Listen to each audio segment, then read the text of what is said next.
Part 1. The Predator and the Prey. The oppressive, suffocating heat of a deep southern July hung over Oakhaven County like a wet woolen blanket. It was the kind of heat that warped the horizon into shimmering mirages, melting the asphalt and slowing time to a crawl. Route 117 was a desolate, two-lane ribbon of highway that cut through endless miles of dense pine forests and overgrown kudzu.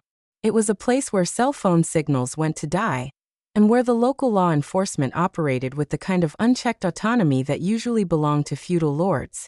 Marcus Vance appreciated the isolation. At 54 years old, Marcus carried a weight on his shoulders that few men in the world could comprehend. He was a man of impeccable posture, with silver-flecked hair cut close to his scalp, and piercing, analytical obsidian eyes that missed absolutely nothing. For 25 years, he had climbed the grueling, treacherous ladder of federal law enforcement. He had survived deep cover operations in the cartels, outmaneuvered ruthless political operatives in Washington, and dismantled some of the most sophisticated organized crime syndicates in the Western Hemisphere. 3 months ago, the President of the United States had appointed him as the director of the Federal Bureau of Investigation.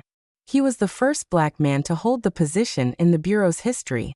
His confirmation had been a grueling, highly televised spectacle, but Marcus had weathered it with the same stoic, impenetrable calm that had defined his career. But today he wasn't the director. Today, he was just a man trying to get to a secluded fishing cabin 3 counties over for his first weekend off in 8 months. He was driving his personal vehicle, a pristine midnight blue 2024 Mercedes-Benz S-Class, a retirement gift to himself before the administration had roped him back in for the top job.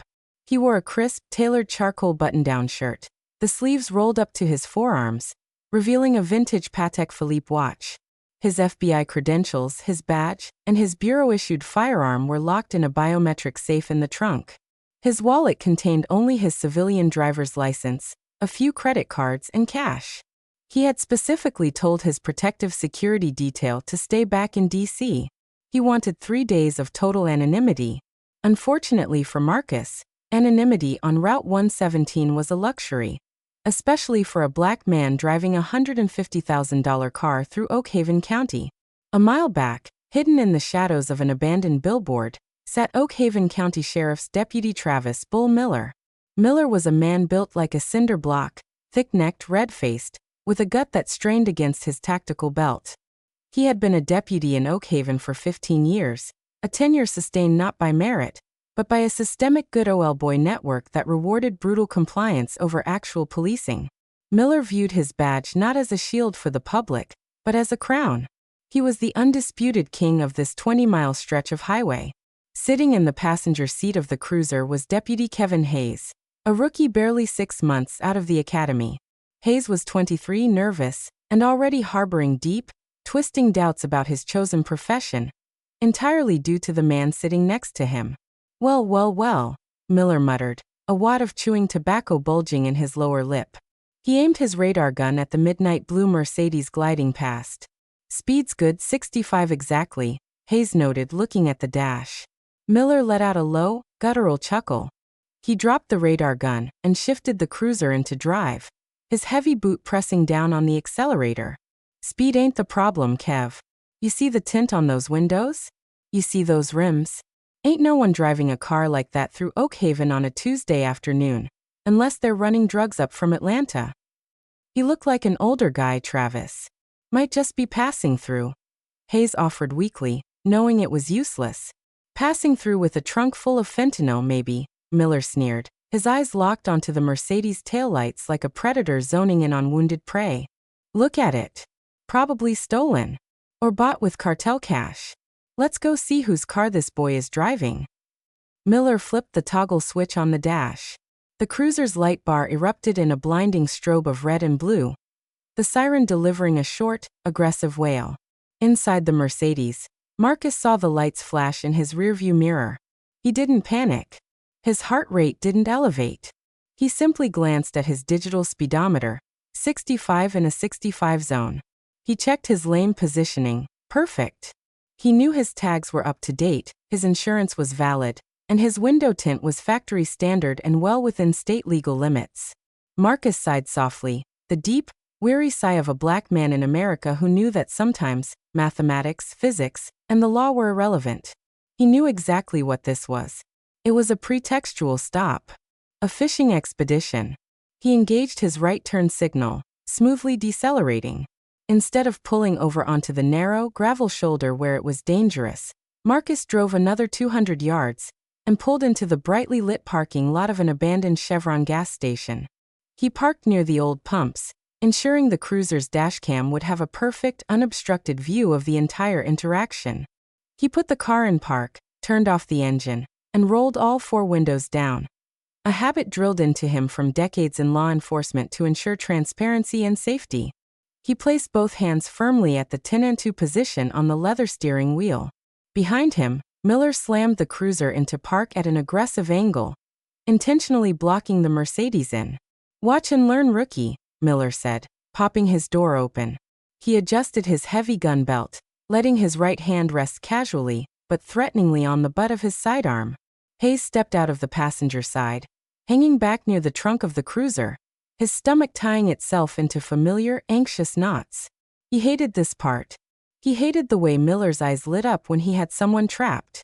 Miller swaggered up to the driver's side window. He didn't bend down. He stood tall, trying to cast an intimidating shadow over the driver, chewing his tobacco with slow, deliberate arrogance. "Afternoon, boy," Miller said, the racial microaggression dripping from his tongue like venom.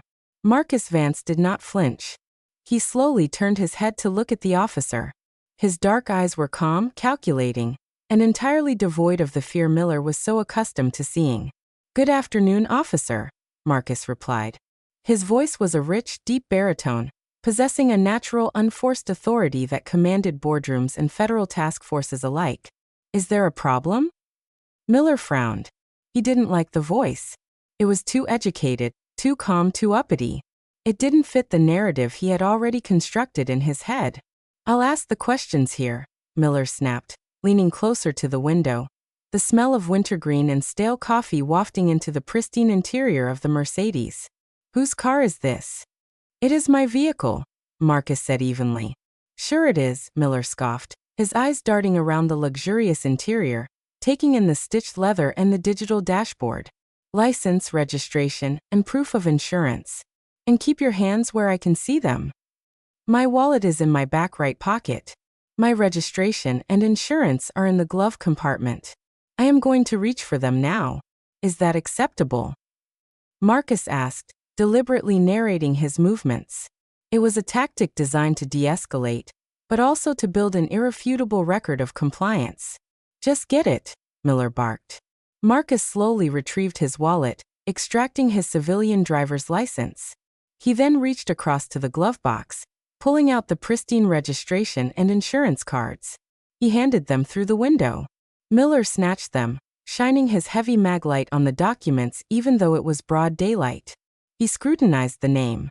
"Marcus Vance," Miller read aloud, butchering the pronunciation slightly. He looked at the address. "Washington, D.C. Long way from home, Marcus. What brings you to Oak Haven?" "I am traveling for personal reasons, officer. Just passing through." "Passing through," Miller repeated, spitting a stream of brown tobacco juice onto the asphalt, inches from Marcus's polished rims. "And how does a fella like you afford a $150,000 German luxury car, Marcus? You a rapper? Play basketball?" Marcus's jaw tightened infinitesimally, the only outward sign of the cold anger brewing in his chest. As the director of the FBI, he had the power to make one phone call and have a swarm of federal agents descend on this county within the hour. He could pull his badge from the trunk and watch this arrogant, racist bully evaporate into a puddle of apologies. But Marcus didn't want apologies. He wanted justice. He had spent his life fighting systemic corruption, and right here, in the suffocating heat of Oak Haven, he was looking at the very rot he had sworn to eradicate. He realized with a chilling clarity that this was a rare opportunity. He was experiencing exactly what a normal civilian experienced. He was going to let Officer Miller dig his own grave, and he was going to document every single shovelful of dirt. "I work for the government," Marcus replied smoothly. Miller burst into a harsh, mocking laugh. "The government? Oh, that's rich. What, you deliver the mail? Hand out welfare checks? He leaned his heavy forearms on the windowsill, invading Marcus's personal space. Listen to me closely, Marcus. I smell weed in this vehicle. From his position near the rear of the Mercedes, Deputy Hayes flinched. He smells weed? Hayes thought. I don't smell anything but new car leather and Miller's chewing tobacco. Officer, Marcus said, his voice dropping an octave, losing its conversational tone and taking on the sharp edge of a seasoned prosecutor. You do not smell marijuana because there is no marijuana, nor has there ever been marijuana in this vehicle. Are you calling me a liar, boy? Miller snarled, his hand tightening on the grip of his pistol. I am stating a factual reality, Marcus countered, his eyes locked onto Miller's. Now I will ask you a question. For what specific traffic violation did you initiate this stop? Miller's face flushed a deep, ugly crimson. He wasn't used to being questioned. He was used to blind, terrified obedience. You were swerving. Crossed the yellow line. I did not. Furthermore, this vehicle is equipped with lane keeping assist and a 360-degree dashcam that records telemetry and external video. It will prove my vehicle never deviated from the center of the lane. Miller hesitated for a fraction of a second. The mention of a recording dashcam threw him off, but his ego quickly overrode his caution. He was Bull Miller. No suit-wearing out-of-towner was going to outsmart him on his own highway. Step out of the vehicle, Miller commanded, stepping back and unsnapping the retention strap on his holster. Am I being detained? Marcus asked calmly. You're about to be dragged out through this window if you don't step the hell out. Right now. Miller yelled, veins popping in his thick neck. Officer Miller, Marcus said, having read the name tag on the uniform. I am complying with your order under duress. I want it noted on your body camera that I do not consent to any searches of my person or my vehicle. Marcus unbuckled his seatbelt with slow, exaggerated movements. He opened the door and stepped out into the blistering heat. Standing, Marcus was an imposing figure. At 6'2", he was taller than Miller, and despite his age, he maintained the lean, muscular build of a man who still ran 5 miles a day. When Marcus stood up to his full height, looking down slightly at the deputy, Miller felt a sudden, inexplicable flash of intimidation. To mask it, he immediately resorted to physical violence. Turn around and put your hands on the roof of the car, Miller barked, grabbing Marcus roughly by the shoulder and shoving him against the polished side of the Mercedes.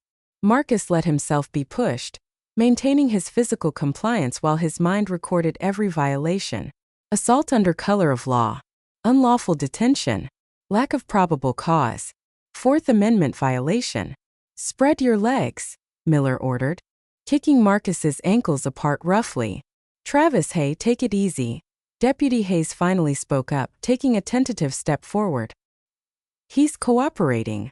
Shut up, Kev, and watch the perimeter. Miller snapped back. He began aggressively patting Marcus down, his hands running roughly over Marcus's tailored slacks and shirt. He found nothing but the key fob. Where are the drugs, Marcus? Miller growled, leaning in close to Marcus's ear. You got a trap compartment in this fancy ride? I'm gonna tear this car apart until I find it. Without my consent and without a K-9 unit to establish probable cause based on your fabricated claim of an odor, any search of my vehicle is a violation of my Fourth Amendment rights, Marcus stated clearly, speaking loud enough to ensure Hayes's body camera picked up every syllable. If you open my trunk, you are committing a federal civil rights violation. Miller laughed, a harsh, ugly sound. He pulled a pair of steel handcuffs from his belt. Listen to the lawyer.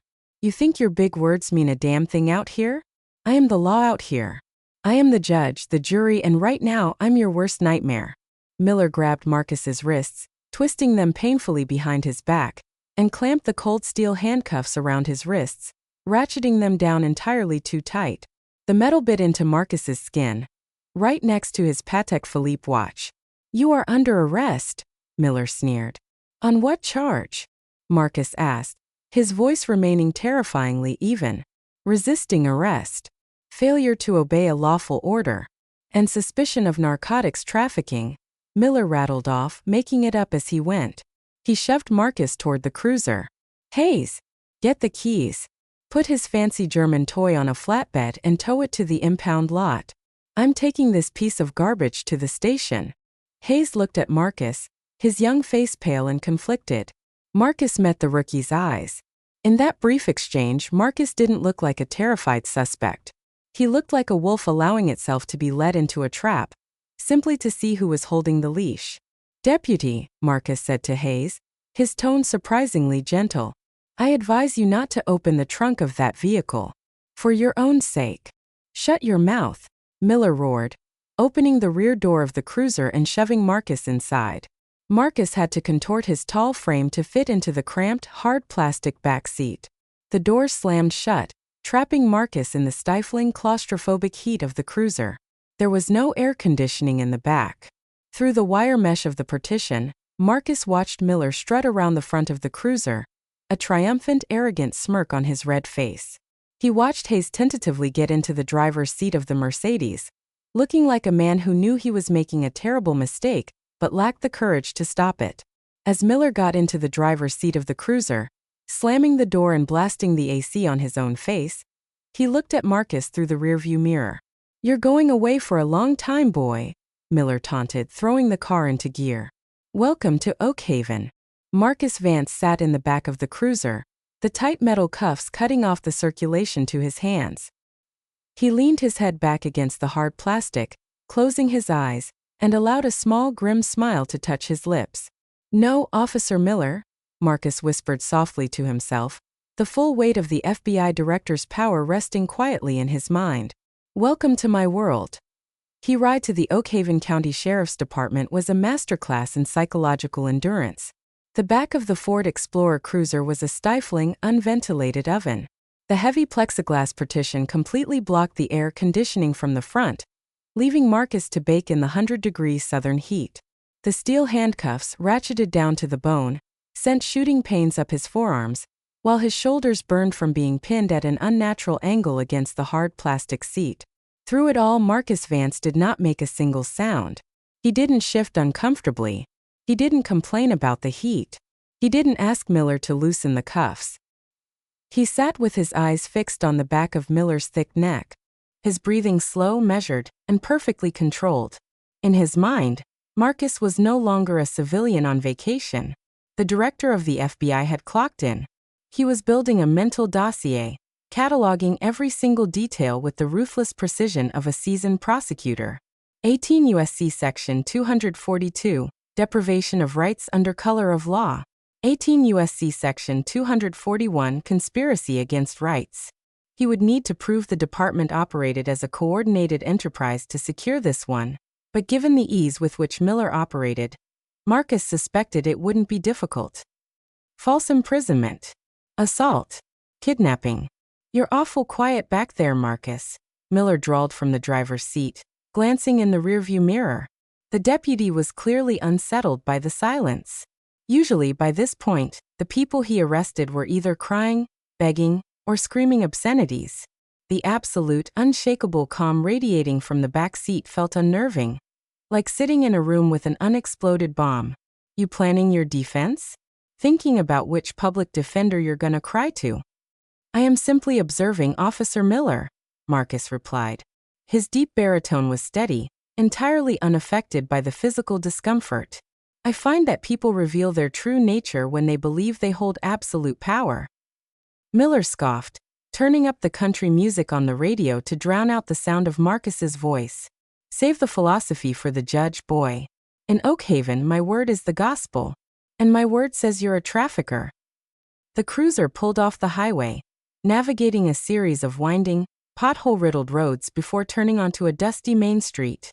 The Oakhaven County Sheriff's Department was a brutalist, flat-roofed brick building that looked more like a Cold War bunker than a municipal office. 3 other cruisers were parked out front, baking in the sun. Miller parked the SUV near the back entrance. He got out, walked around to the rear, and yanked the door open. The blast of heat radiating from the back seat made even Miller grimace, but he quickly masked it with a sneer. Out, Miller commanded, grabbing Marcus by the bicep and hauling him onto the pavement. Marcus stumbled slightly as the blood rushed back into his legs, but he instantly regained his footing, towering over the deputy. His tailored charcoal shirt was soaked with sweat, clinging to his broad shoulders, but his posture remained immaculately straight. Miller marched him through a heavy steel door and into the booking area. The station smelled of stale cigarette smoke, floor wax, and decades of institutional decay. The fluorescent lights overhead flickered incessantly, casting a sickly, jaundiced glow over the peeling linoleum floor. Behind a raised wooden desk sat the booking officer, Sergeant Stan Jenkins, an older, balding man with a uniform shirt stretched to its absolute limits over his stomach. "What did you drag in today, Bull?" Stan asked, barely looking up from his computer screen. "Caught myself a live 1/117, Miller boasted, shoving Marcus toward the booking counter. "Driving a brand new S-Class Mercedes. Refused a search, acting real aggressive. I got Kev bringing the car to the impound lot now. We're gonna tear it apart." Stan finally looked up, his lazy eyes scanning Marcus from head to toe. He took in the tailored clothes, the stoic posture, and the complete lack of fear. "You don't look like a runner, Bull. You sure about this?" "I know what I know, Stan." "Empty his pockets for the inventory," Miller ordered, leaning against the counter. "I have already been unlawfully searched," Marcus stated, his voice echoing in the quiet booking room.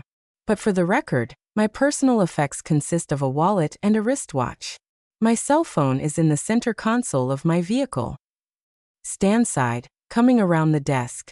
"Turn around, buddy." Stan reached into Marcus's back pocket and pulled out the leather wallet. Then he looked at Marcus's wrists.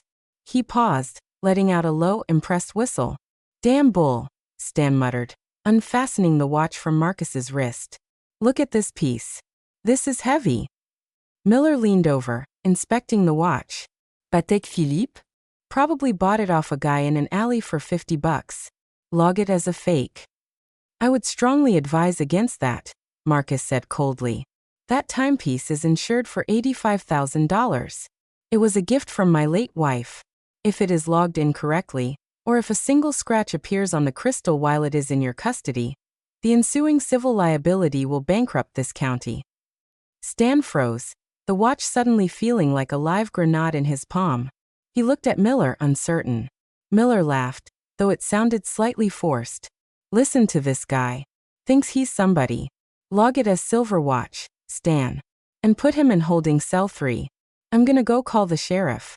Let him know we got a high-value asset forfeiture on our hands." Stan unlocked the handcuffs, replacing them with a heavier, station-issued pair that chained Marcus's wrists to a leather belly belt. Marcus offered no resistance. He memorized the layout of the station, the location of the security cameras, noting that the one pointing at the holding cells had a cut wire, and the shift schedule pinned to the bulletin board. Stan led Marcus down a narrow, cinder-block hallway that reeked of urine and bleach. He opened a heavy iron-barred door to holding cell 3. Inside was a steel bench, a stainless steel toilet, and nothing else. No windows. No air circulation. "In you go," Stan muttered. Marcus stepped inside. The heavy door clanged shut behind him, the sound echoing with an ominous finality. The key turned in the lock. Alone in the cell, Marcus did not pace. He did not yell for a lawyer. He walked to the center of the steel bench, sat down and closed his eyes. He began a slow, rhythmic breathing exercise he had learned 3 decades ago during his tactical training at Quantico. He lowered his heart rate. He managed the pain in his shoulders. He gathered his focus, sharpening his mind into a weapon. He was perfectly content to wait. 2 miles away, at the county impound lot, Deputy Kevin Hayes was staring at the trunk of the midnight blue Mercedes. The tow truck had just dropped the vehicle in a chain-link enclosure behind a rusted auto body shop. The oppressive heat beat down on Hayes's neck, but he felt freezing cold. Miller's instructions had been clear. Inventory the interior. Find me something I can use for a warrant. Hayes had cataloged the interior. He found Marcus's phone in the console, a standard high-end smartphone locked. He found a pair of expensive sunglasses.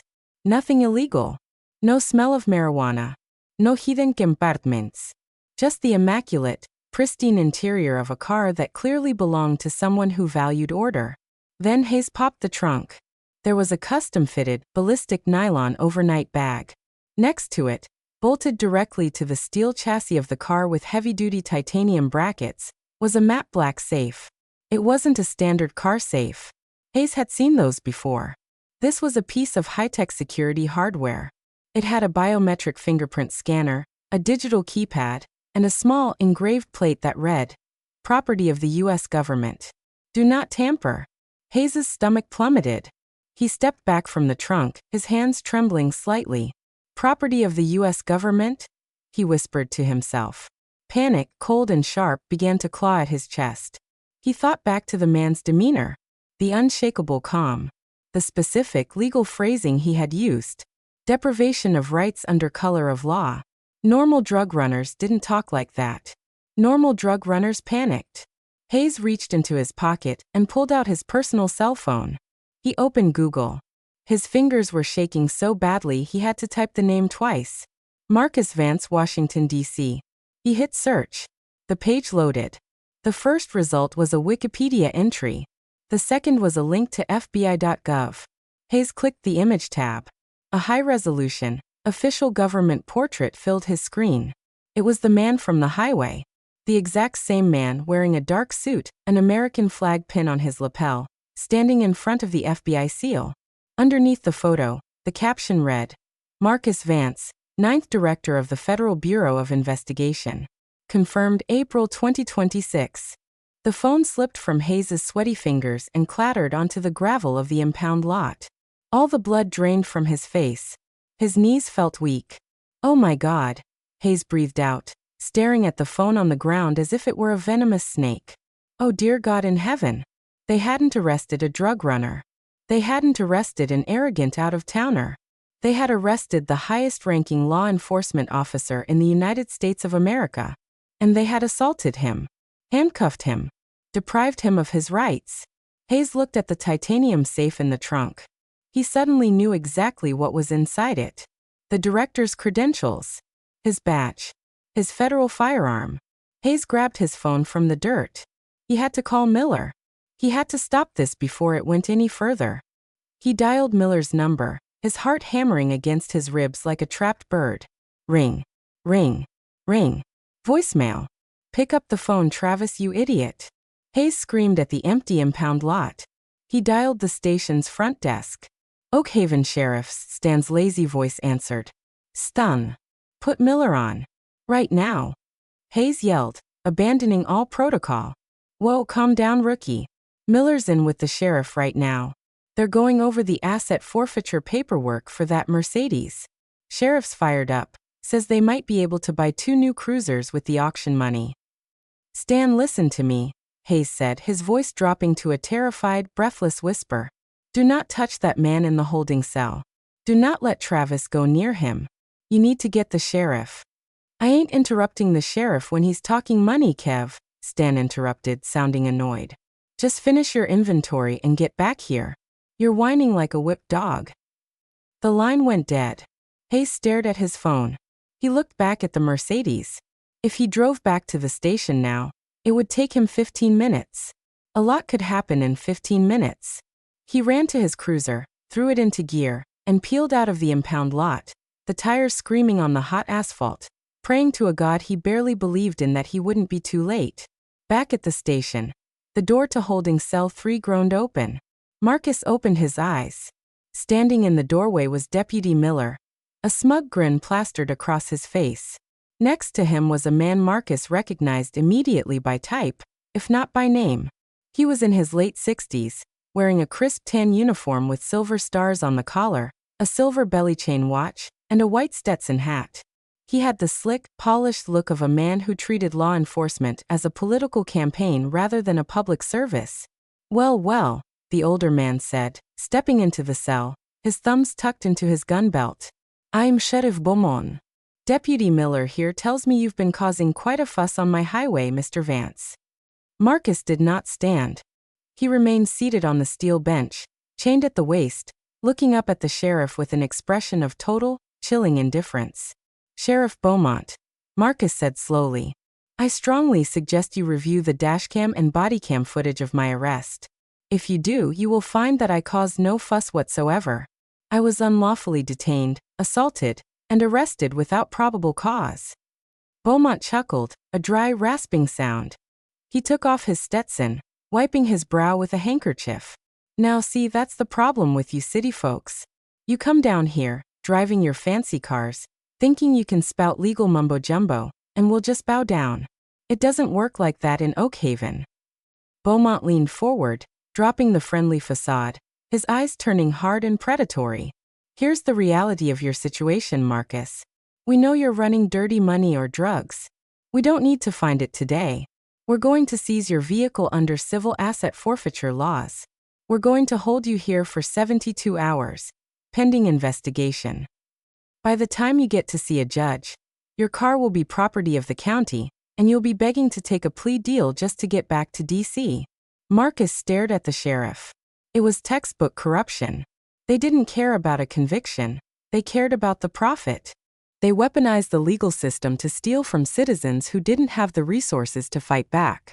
But they had chosen the wrong citizen. I am legally entitled to a phone call, Marcus stated.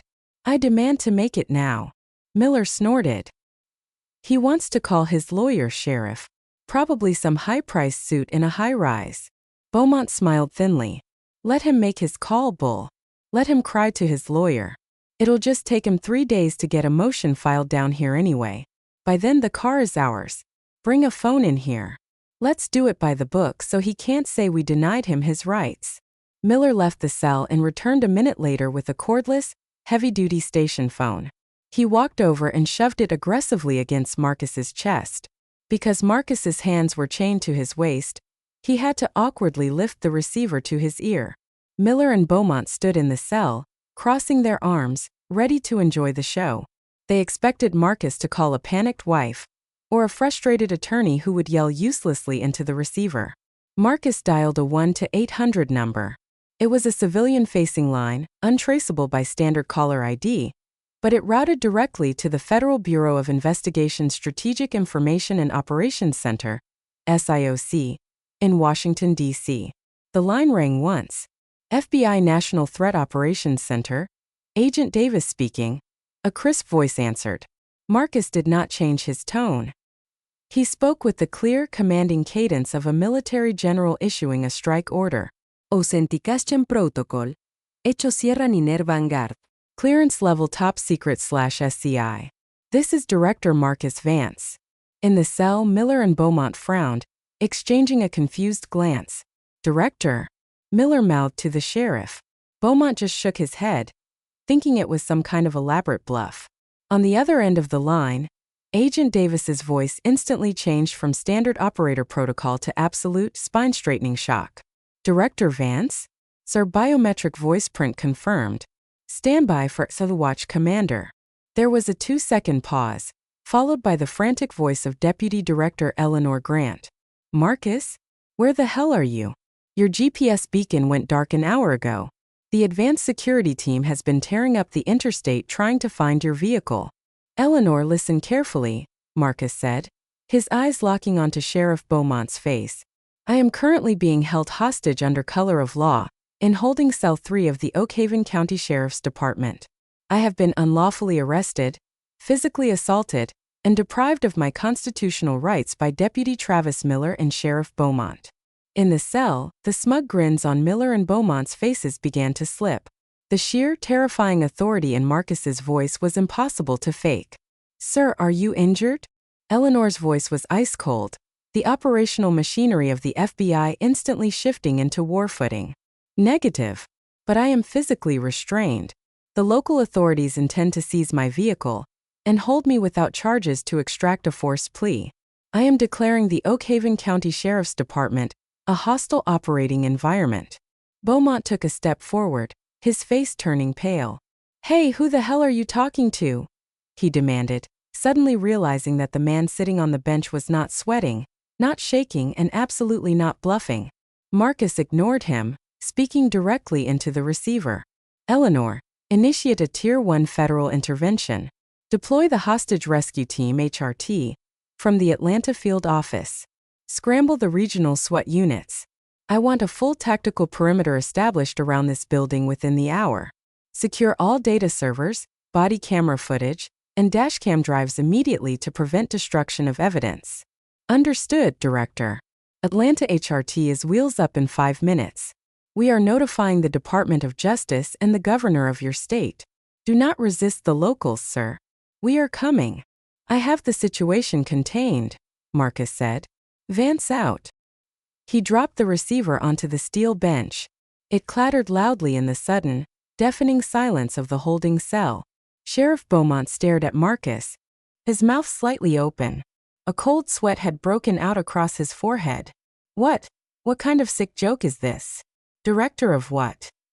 Before Marcus could answer, the heavy door at the end of the cell block flew open.